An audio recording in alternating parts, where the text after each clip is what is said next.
When I first became sick with cancer, my world turned upside down. When you become a patient, it's all completely new. There were times when I was scared, frightened, vulnerable. I'd never been a patient, relying on someone else to care for me. And now I was handing my body over to a team of strangers. After my initial operation, the surgeon visited, along with a team of people. I'd never met any of them before. The only thing I can really remember is being told in front of all these people that he'd be very surprised if the tumour he removed wasn't cancer. He left without much further explanation, and I wasn't sure if I'd heard correctly. Did he really say cancer? Would he really blurt out a word like that so casually?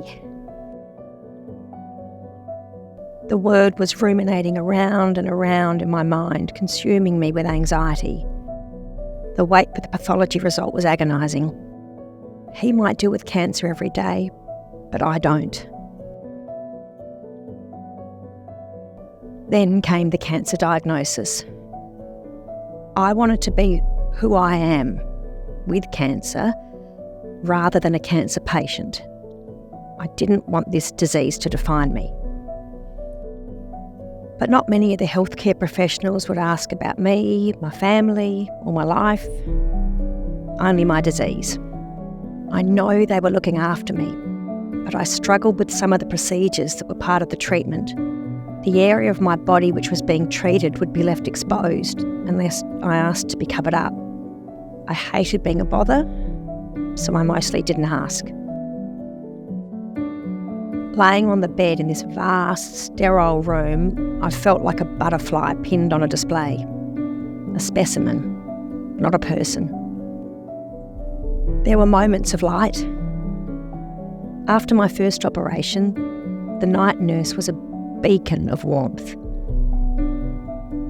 Vulnerable, in pain, scared, unsure of what to expect. She greeted me by my name.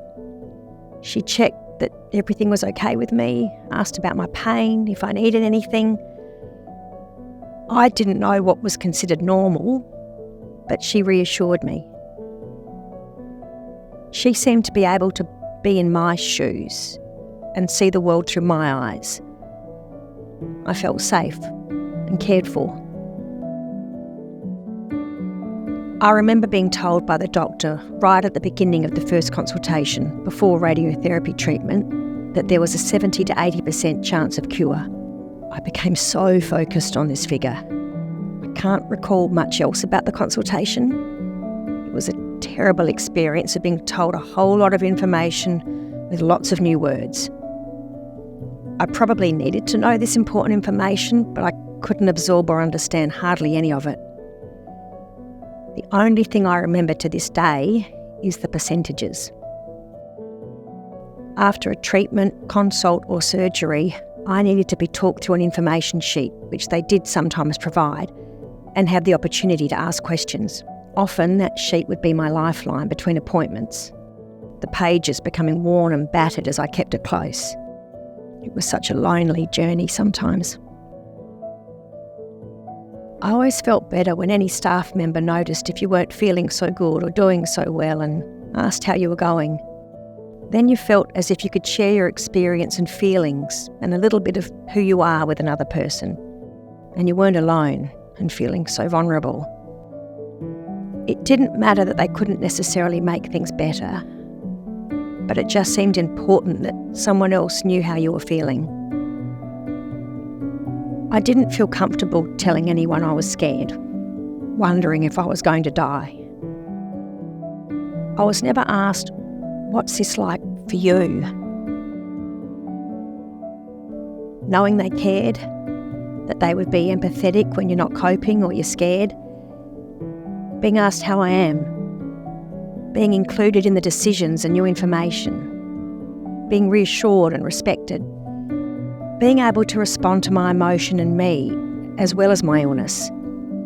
That's when I felt like they saw me as a person first and a patient second. when I felt they had a sense of what I was going through and how tough that was.